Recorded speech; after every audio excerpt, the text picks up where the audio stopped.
Hi,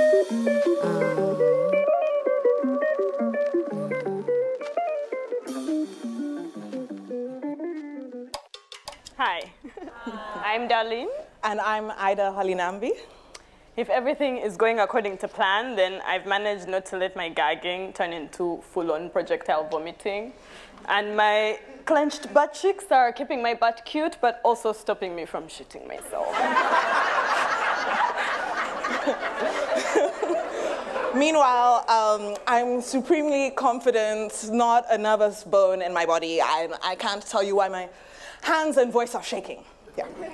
Today, Aida and I want to talk to you about being enough, the freedom to fail, and loving ourselves through our failings. Darlyne and I are 2 out of 4 Ugandan women who collectively make up the Salooni collective. We're 4 multi-disciplinary artists who got together to talk about our relationship with hair. We got together to talk about the ways that we think hair and conversations around hair had made us at one point or the other believe that maybe we were not good enough or incomplete, in need of fixing. I remember being devastated and very confused when I had to cut my hair off to go to secondary school. In Uganda, it's a rule in most primary and secondary schools to have your hair about like 1 inch short. But the primary school I went to didn't have this rule, so I had managed to grow quite the head of hair by the time I was 12 years old. And my mom is like, you have to cut it off to go to school. I say, no. She said, yes. I cut it off. I get to school, and the first thing I see is Indian and mixed race kids running around the compound with their hair flying behind them. The horror. The explanation was that their hair was easier to maintain than our hair. The black African children in a majority black African school. Somehow our hair would keep us from studying. And this idea that black hair, or yes, really black people's hair, it was mostly black people. Black people's hair is unprofessional, dirty or unkempt, continued throughout our lives and followed us through jobs and just general Ugandan society. But Uganda didn't just wake up on its own and decide to start policing and politicizing black hair. The history of the hatred of black hair is tied to the history of the hatred of black people.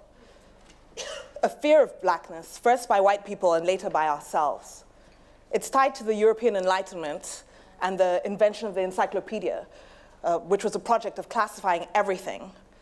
Classification was an Enlightenment ideal that motivated the categorizing of everything from plants to minerals to animal species to human beings.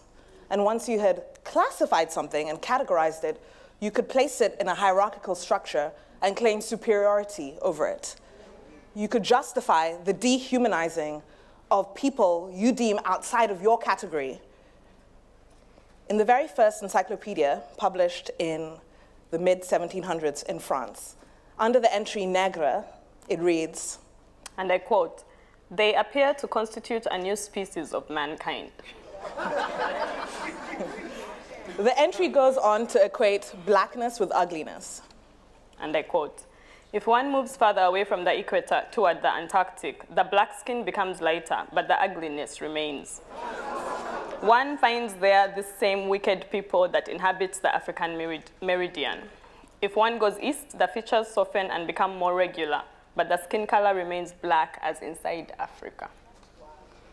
So the entry describes features that are akin to Europeans as regular, and then goes on to proffer all manner of pseudoscientific theories for the cause of blackness. Note, it does not include a quest to understand the cause of whiteness. So from the word go, being white, having European features, or being European, is constructed normatively. That's the standard.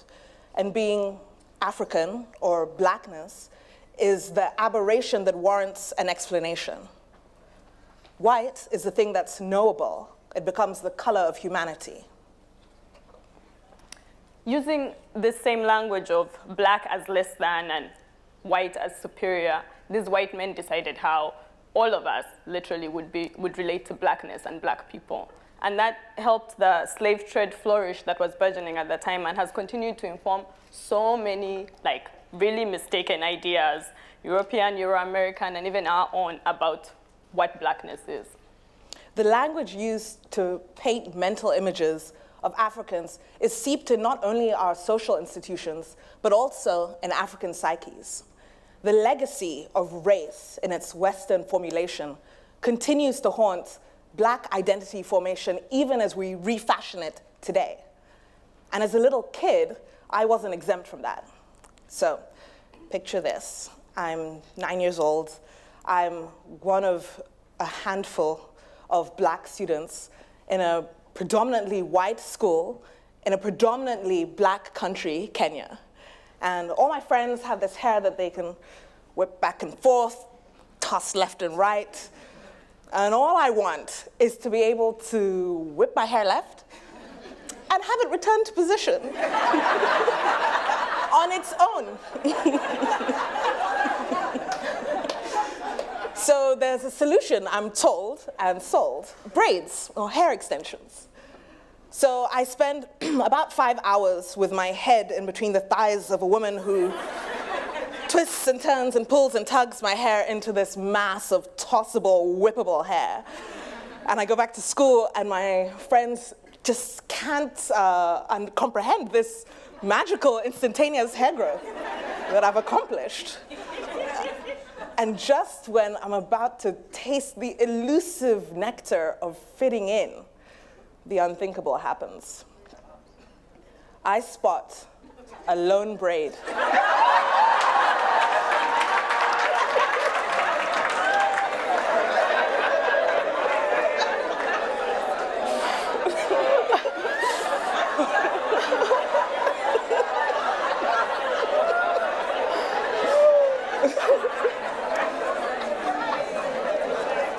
I spot a lone braid outside the classroom.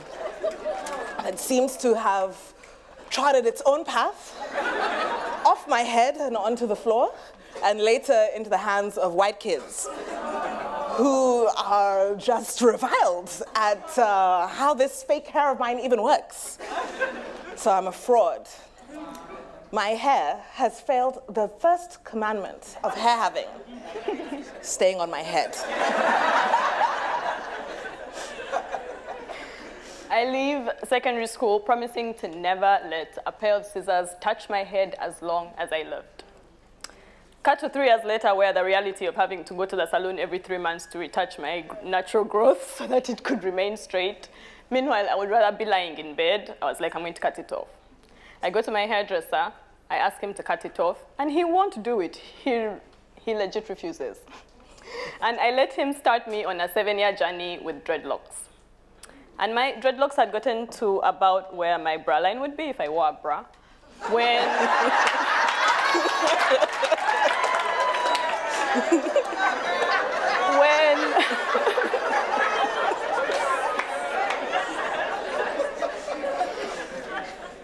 when over 2 days, 2 magical days in Ghana at a Salooni installation playing with these wonderful women's hair, I cut off 141 dreadlocks, and it felt great.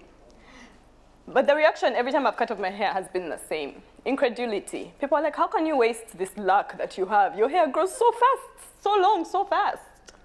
So I'm in my early 20s. I have moved to the United States to go to university. And I think I'm starting to find my people. They are justifiably angry, politically awake, and they all have these like amazing big round fros, and like try as I may, I can't seem to get my hair to get that big and that round. Because no one has bothered to inform me that that beautiful 1960s massive Angela Davis fro gets that big and that round because of a whole mix of DNA that I just don't have. So in a move to radically embrace myself, I cut off all of my hair. I go completely bald. And I moved back to Uganda. And even though I don't have a single follicle of hair on my head, I spend a solid amount of my time responding to people's concerns and frowns and just dismay at my bald-headed self. It turns out not having hair can be just as tedious as having hair. So when Kampiria and Gloria and Aida and I sat down and were talking about our hair, it wasn't all doom and gloom. I mean, we were crying, but it wasn't all like tears of sadness. Some of them were like tears of joy, because we realized in the memories of all the interactions with our hair, with our mothers, with our sisters, with our friends, we had learned so many amazing things that made us who we were, practices of self-care, patience, and learning to share intimate, non-sexual contact that is so rare in the world that we live in today. So the first thing we did as a collective was a photo shoot. We used ourselves as the models. I took the photos. The fashion designer and stylist among us, Gloria, styled us as 4 characters from the past, present, and future. And yet we maintained the same hairstyle throughout all of those shoots. We did this as an homage to Black radical creative imagination from the 1800s and earlier. For example, amongst the Turkana in East Africa and the Fulani in West Africa. Their hairstyles rarely get acknowledged as the avant-garde, amazing works of art and creativity that today, when we sort of don bright red mohawks, we think that we're inventing. Right? This past, present, and future photo shoot, a project that we called Timeless, was also an invitation to consider the ways that the maps for future freedom might just look like inspiration from the past. Ooh. We also created a satirical short hair tutorial video that's on YouTube called The Surviving Supremacy Black Girl Swirl, in which, alongside giving practical hair tips, we also talked about the politics of black hair in a lighter manner than, you know, the anger that it actually elicits. In festivals in Uganda, Ghana, Burkina Faso, and Kenya, we put in an installation. We built an actual hair salon where you could get a free hairstyle from a professional hairdresser. You didn't get to pick the hairstyle, though, because it was free. Life is hard. But we also encourage people to be their own hairdresser. So you could play in someone else's hair or have someone play in your hair. And finally, we asked the women who were so generous with their time and sharing of themselves to write in a book we had called the Cher Book, where you could share with us things that you wish you'd never learned. And that manifested into the project we call Now We Know Better. So that's what we really want to share with you today. After years of hearing the stories, the joy, the pain, the madness and the magic of black hair experiences, the regrets that many have about the way they were taught to see each other or to think about themselves, what we really want to say is that you are enough.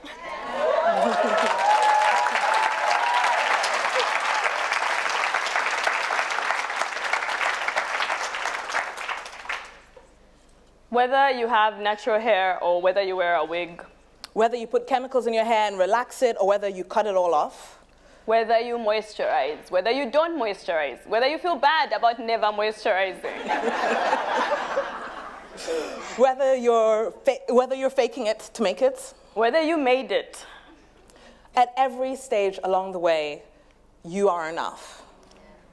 This hole we often fall into of not feeling good enough or smart enough or kind enough or successful enough or like our hair isn't cute.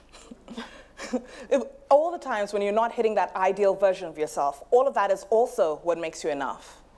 It's absolutely okay to feel bad about yourself, even while you're trying to make yourself better. It's okay to feel bad about not being your best self, even while you're trying to be your best self.